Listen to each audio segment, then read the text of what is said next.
Thank you. Thank the whole group for this event. Yeah, that's the topic. So if you want to make your life complicated, you choose a topic like this. But never mind, it was a true joy. And I chose it because, in a way, this group gave me confidence to move along these kind of topics. And I'm especially grateful also to Marcus for his inputs related to this text. So, we are going to talk today about some different features. First of all, autism spectrum disorder, ASD.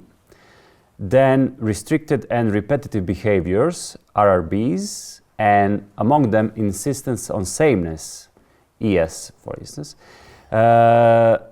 Also, we will highlight the predictive and reactive control systems as part of the PARCS theory. So the predictive control PC system and the reactive control RC system. So the aim is to examine the interaction between PC and RC systems in the context of autism.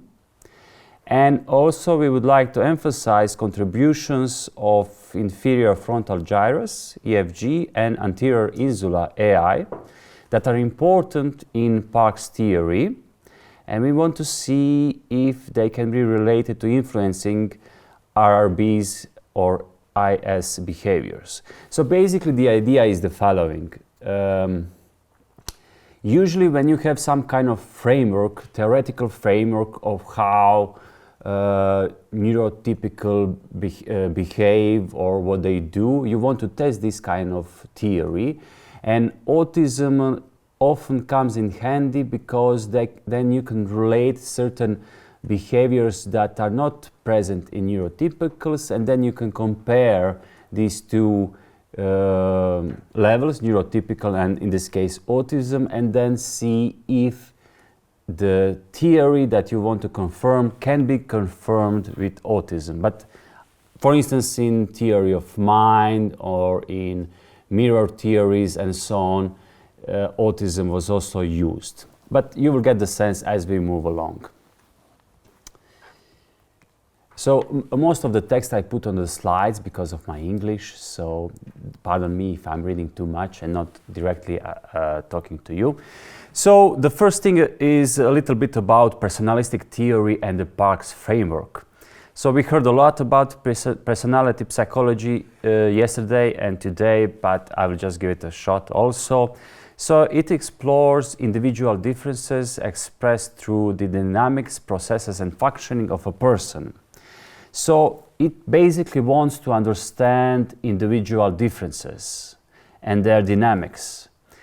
And recent developments emphasize uncovering the network of causal mechanisms underlying personality.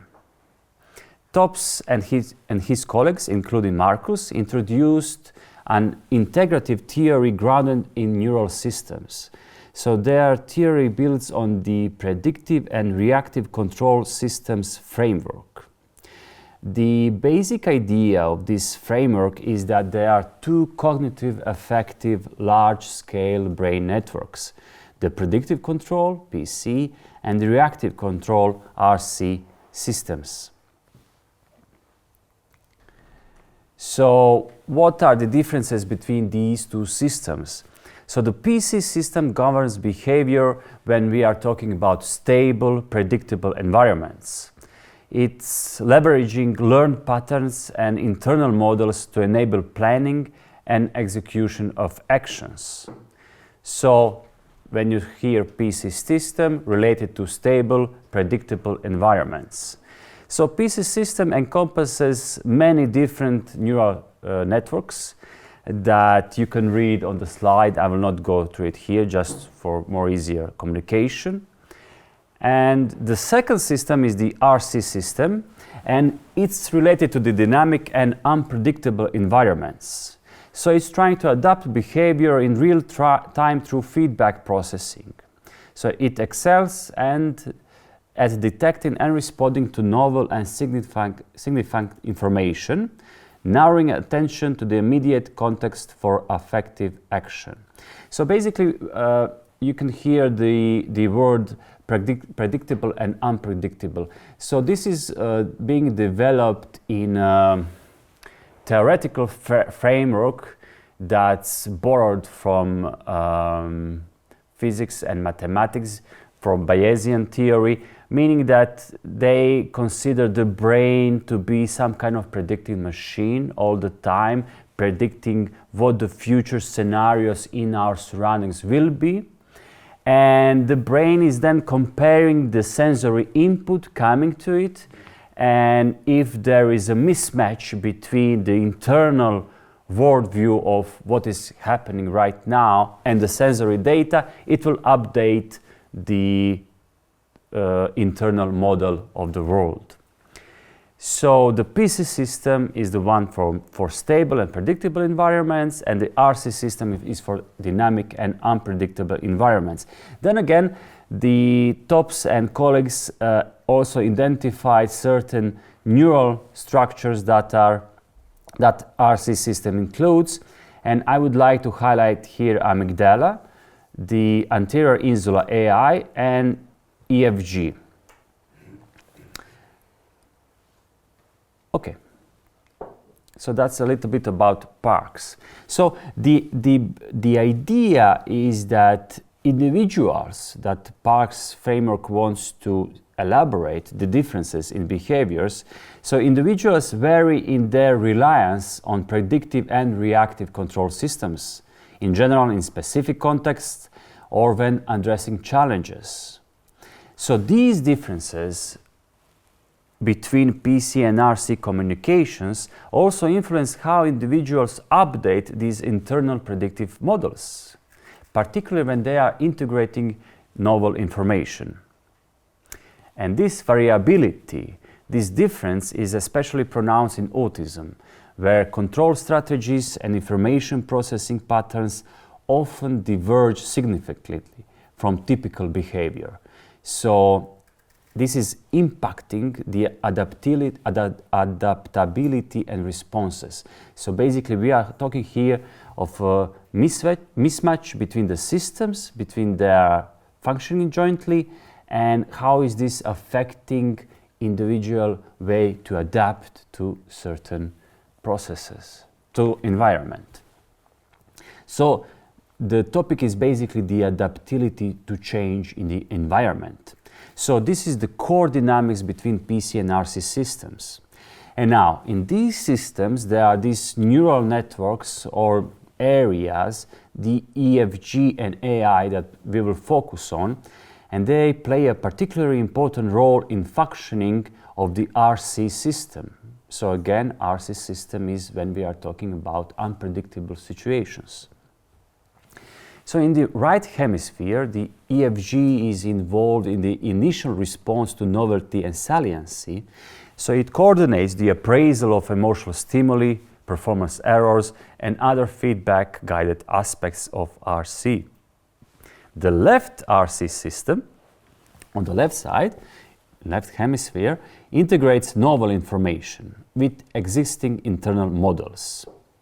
So important for our aim, or for this paper, is that the notion that failure to reappraise information can also be implicated in failed assimilation of information in the context from pre-existing internal models. And you can also see on this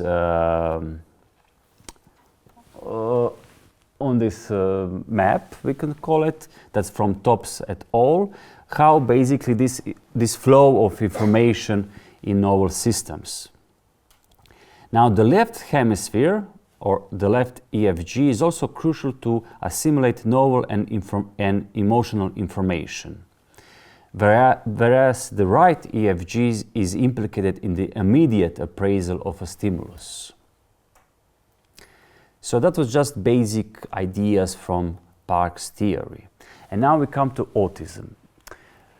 So autism is diagnosed based on specific behavior criteria. So there is no other way to diagnose it except by looking at the behavior of individuals. It is classified as a neurodevelopmental disorder characterized by deficits in social, communication, and interaction, as well as restricted and repetitive patterns of behavior or interests.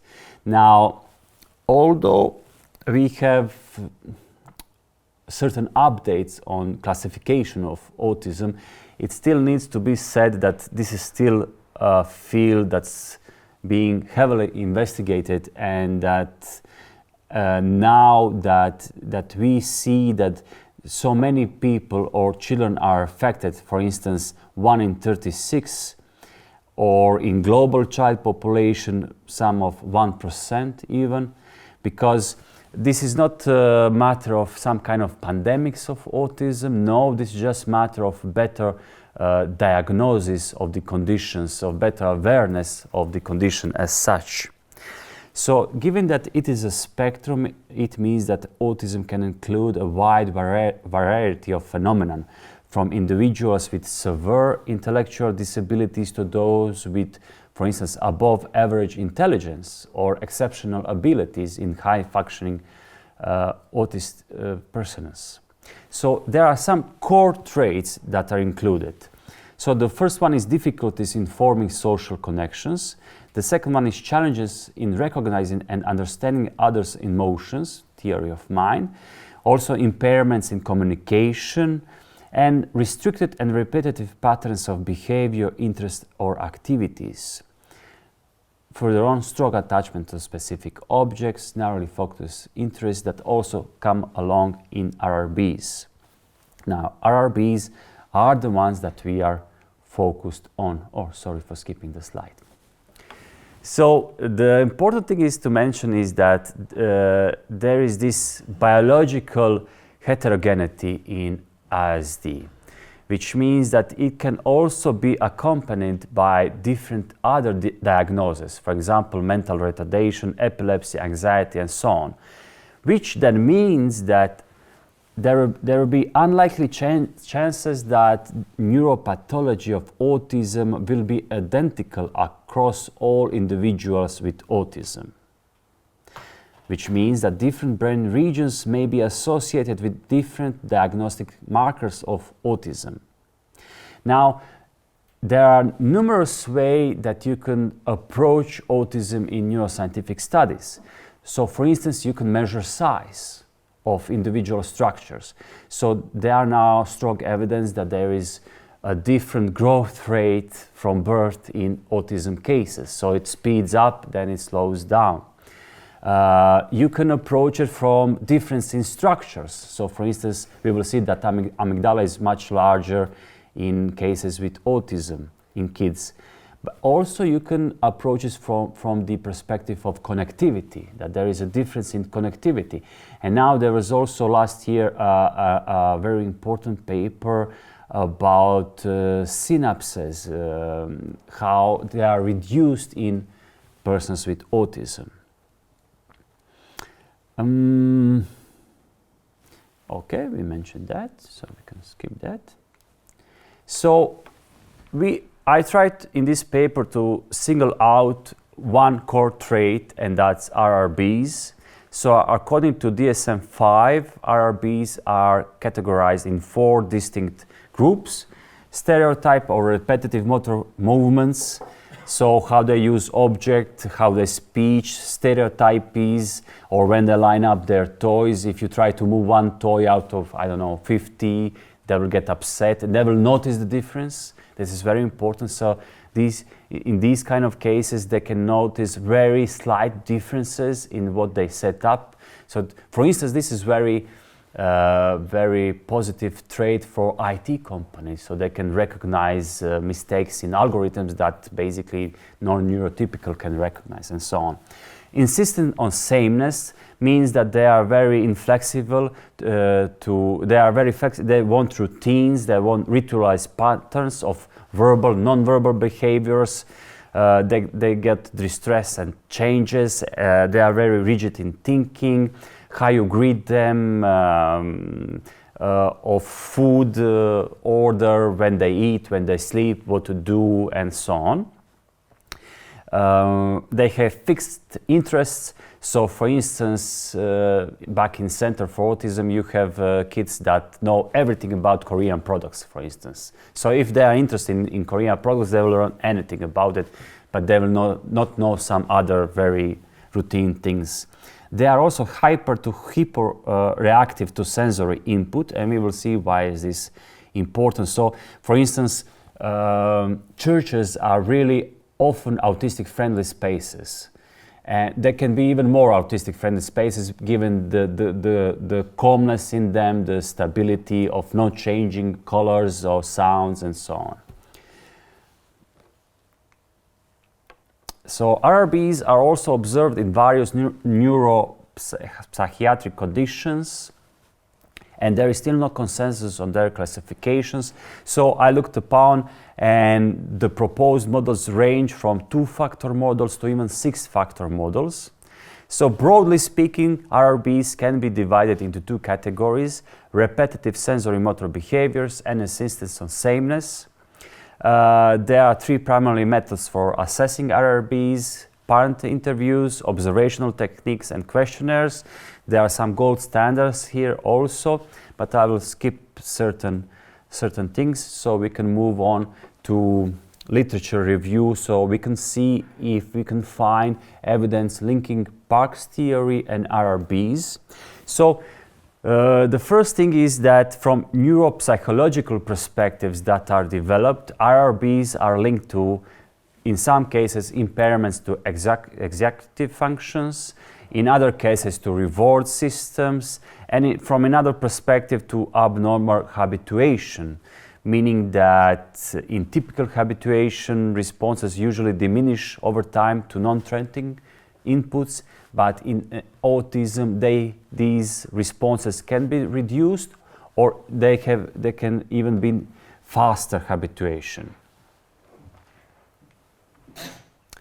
So just 2 lines about ES, that usually is divided into subdomains of routines, rituals, and insistence on consistency. So IS is a part of RRBs. Why is this being highlighted in the paper? Because if we consider PARCS theory to highlight adaptability to change, we are highlighting the insistence on sameness in autism to have maybe a stronger connection, or a stronger black and white situation, if I can say in this way. So, neural mechanisms of RRBs.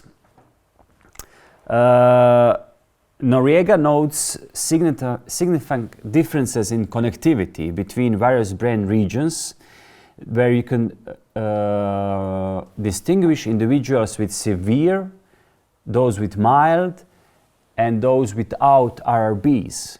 So, for instance, the mild group of ISD appears to have distinct over or underconnected brain regions. Also, the IFG, that's important for PARCS theory, plays a specific role in the ISD mild group RRBs studies. Tian and his team describe abnormalities in various brain regions and circuits linked to RRBs, but they are mostly concerned with corticostriatal thalamocortical circuits, and dysregulation in this CSTC circuit is related to RRBs. And now the connection with PARCS theory is that CSTC circuit overlaps with PC and RC systems in PARCS theory, including IFG, AI, and striatum. And part of the striatum that is especially important is cauda nucleus. So in a way, the loops in this circuit encompass PC and RC systems. So if we look specifically in EFG and I, that are very important for flexible adaptation in PARCS theory, to adapt to new situation, to integrate new information into existing internal models, we need to then look at studies being done on so-called salience network, where IFG and AI are key regions, and how their dysfunction affects salient networks functioning. So, first concerning AI, so if you're going through the studies, AI function is like a central hub in salience network. So it enables error-based learning of emotional experiences. And when it's examined in cases with autism, it is learned that there is atypical hyperconnectivity that is often present in ASD. Now, individuals with ASD also frequently exhibit sensory over-responsivity, or SOR. That's an exaggerated negative reaction to certain stimuli or an effort to avoid them. So in this way, we can see that the severity of SOR correlates with increased connectivity within the salience network during resting states. So Green and his team made this in their studies very significantly clear. This suggests that such individuals over-attribute salience and attention to basic sensory inputs. Now, this was confirmed in further studies. They found that AI is hypoactive during social cognition, but again, hyperactive in response to basic sensory stimuli. Also, this functional AI connectivity has been implicated in the emotional and social impairments associated with autism. Further on, AI is also, given that it could be considered as a hub in salience network, it's strongly connected to amygdala, and therefore amygdala was also studied in autism studies, and there was also found that there is a hyperarousal in people with ASD when they are in their response to social relevant stimuli, but there is also sustained arousal that may contribute to the social deficit in autism. And now the EFG, another important network or structure for PARCS theory. So there is this cortical underconnectivity theory of autism, where it is implicated that EFG is a critical structure for response inhibition and behavioral flexibility. So the right if EFG functions as a kind of brake inhibiting automatic response. It's also active during phonological tasks because of the Broca area, and therefore it's associated with communication deficits in ISD. Further on, EFG contains mirror neurons. So 5 minutes, yes, I'm close to finish, yeah. So it contains mirror neurons and is activated during observation execution tasks. So there is this broken mirror theory of autism, where it is considered that EFG dysfunction is considered fundamental to understanding ASD, but then again, critics are that broken mirror theory cannot explain the whole phenomena of autism. Mainly, it could be said that this is a necessary condition, but not sufficient condition to explain autism as such. Also, reduced activity in response to dynamic facial expression impacts the social interaction and communication abilities. I also investigated caudate nucleus and EFG in this study, but I will spare you of these findings because this is also an important part for PARCS network, and also there are some abnormalities in autism cases. So to come to the conclusion, so we saw that IFG, AI and caudate nucleus are important for PARCS theory in trying to explain the adaptability or the flexibility of individuals in different kind of settings and their behavior, emotional flexibility. On the other hand, in autism cases, IRBs and ES are characteristics of their inflexibility. So research suggests that individuals with ASD may experience challenges due to atypical connectivity between these two systems that can lead to difficulties in adapting flexibly to changes around them, and that is why they have this strong and insistence on sameness. So they avoid certain types of information and they develop further IRBs. However, it is important to note that the biological heterogeneity that I mentioned within the autism spectrum makes it unlikely that the neuropathology of autism is identical for all individuals on the spectrum.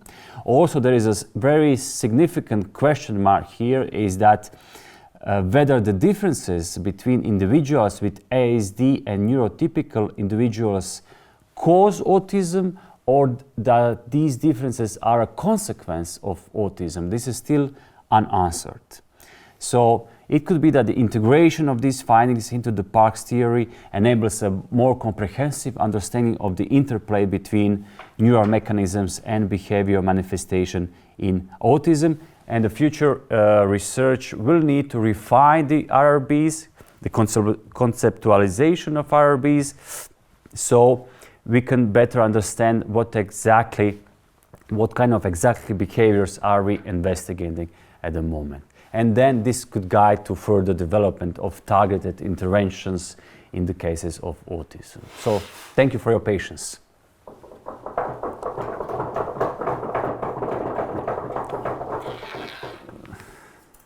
Markus? Yeah, thanks so much for this great overview of how the brain is related to these symptoms of autistic people. I would actually, I find it particularly interesting in the context of what we call personality growth. So when you say it leads to difficulties in adapting flexibility to changes, this would actually mean that people with autistic tendencies, or even let's say as a normal form of personality, which we might call from a personality psychology perspective more rational people, they have a harder time in growing maybe from traumata or adversity. Yeah. So in another paper we talked about slow updating. Yeah, that they have difficulties in gathering this new information and basically assimilating it, changing your worldview, so which also makes them appear, let's say, stubborn kind of, and sticking to the sameness. So I guess this discussion about how it relates to personality growth might be interesting here. Yes, thank you for your comment. It's still a matter of question what is cause and what is consequence in these matters. Like are IRBs a consequence or a cause? It's still not a clear situation, because the spectrum of the whole phenomena. Definitely there is an issue with sensory overload in autism, where basically, I mean, we can see that, for instance, how they avoid, and not all of them, but some of them avoid direct communication with people, direct eye contact, because the face gives so many information to our senses that they try to avoid it, so they are always looking at the other side. And also the way they approach environments, the way their sensory machinery, let's say, is tuned to the environment is different than in neurotypicals, that basically we cannot understand it completely. So definitely PARCS theory could offer us some kind of general overview. Why do these things happen? Because we still don't have a leading theory of autism as such. We still don't understand the phenomena as such. Even DSM is struggling to define it, correctly define it. And we also saw, at least during these studies and during the looking at the questionnaires of IRBs, you can see so many different ways to pose questions and to assets from 2-factor model to 6-factor model and so on. So yeah, still a lot of unknowns in the area. But these kind of theories that want to give a whole perspective can be useful, can be guiding. Even if they guide us on the wrong path, they can still be helpful because we will gain new knowledge about it. Yeah. Other questions? From behind, Amber. Georg can go. No, just go ahead. I was just curious whether and how some of what you were looking at is related to differences in abilities to empathize, because some people on the spectrum have strong difficulty, it seems, with empathy, right? But others have a sort of form of like hyper-empathy. And I'm wondering how that kind of aspect of ASD, as it were, is related to some of the stuff that you're looking at. If at all, I mean. Yeah, for sure. I mean, I can relate to the theory of mind that's very influential when we are talking about autism. So basically, the idea is that there is some kind of dysfunction in their theory of mind into getting into other people's shoes, into understanding this. And but in a way, you need to be extremely careful with this because autistic people are so different and so individual, and many of them are non-verbal. And many of them really do understand when they are making you angry or when they are doing something on purpose. So they can understand that you are getting really annoyed by something, and then they try to push it even stronger. So all of these theories, theory of mind that also encompasses empathy, show to a certain amount of the spectrum. But then again, others show total differences. So yeah, it can relate because basically empathy somehow allows us to better navigate also novel informations about other people's conditions and behaviors, and basically we can understand many of them. I need to be careful here. Many of them learn behaviors, so they mask their own, try to mask their own autistic behaviors and learn emotions. So they smile when they are not supposed to smile, they are sad when they are basically not supposed to be sad. So they are trying to learn this empathy. And also there is a huge, I will conclude with this, I don't know if you're familiar with the work of Lisa Feldman-Barrett from constructivist theory of emotions. So basically she's saying there is a huge misunderstanding because of the basic theory of emotions, that we can understand people's emotions by just looking at their face. And now if she's correct, and she's trying to pull this off with empirical evidence, that can affect many fields, including autism, where we try to teach autistic people to learn emotions from faces, to learn empathy from faces. And she is right, then we are doing it really wrong thing during the educational process of autistic people. Yeah, thank you. Yeah, actually, you were already partially answering my question. I was exactly wondering whether this concept of post-traumatic growth would fit for autistic people, since they are very often learning or simulating in a situation, right? It's not like that they just understand what's going on in the other person, but they just learn it by referencing. They just think, okay, every time this guy makes this face, then this leads to a certain behavioral output, and so yeah, I should behave in this way or in this other way. So there's not this direct relationship.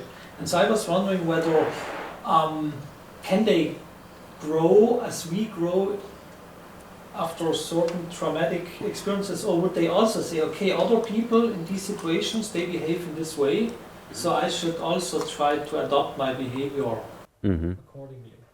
So a huge percentage of them are non-verbal. So basically we cannot tell if they are growing from a situation, from a trauma or not. Also that Amber was pointing out, is growth a right concept also for them? So is growth in neurotypicals the same in autistic? But then again, it's a spectrum, so it cannot be applied to the whole phenomena. So yeah, that's a great point. Does non-verbal mean that they can also not write, or can they communicate via signs or certain? Yes, in these cases, then you can communicate with symbols that are standardized. You have programs, then you have symbols of, I don't know, eating, praying, learning, and so on. Yeah. So you give them daily schedule through the symbols, and then they communicate through the symbols. And what's most interesting, for instance, in Croatia, many of them find it more easily to communicate in English than in Croatian language. So that's interesting because they learn a lot by watching. Yeah. If we want to investigate this, we could also investigate Asperger types, or who are have strong tendencies towards it. Because what you suggested here, or the empathy thing, is probably the same for, let's say, the non-verbal autistic people and the Asperger's. And yeah, they can grow in both ways, depending on what you would call growing. When you just copy somebody, it's, let's say, the light version of growing, maybe not really growing. So you just copy something in order to get more positive outputs, but to grow as a person, and because they also suffer difficulties integrating emotion and cognition. So what they feel, or having access to what they feel, and even if they have access, cognition, the will is so strong anyway to completely override it again. And these dynamics, could be investigated in Asperger's. Yeah, relating to that, basically, if we are talking about studies on behavior level, most of the studies are done with high-functioning autistic people and Asperger's, because the other part of the spectrum is very hard to study. And yes, maybe some of the biggest growth phases is recognizing that you are autistic. And what does this mean? So often you hear, I wasn't aware what was wrong with me until I realized that I was autistic. So then I understand my behavior, then I accept the way I react and so on. Then I see that's who I am, not that something is really wrong with me. But now we are talking about concepts for neurodivergent movement and so on. Yeah. Okay, thank you very much. Thank you. Thank you.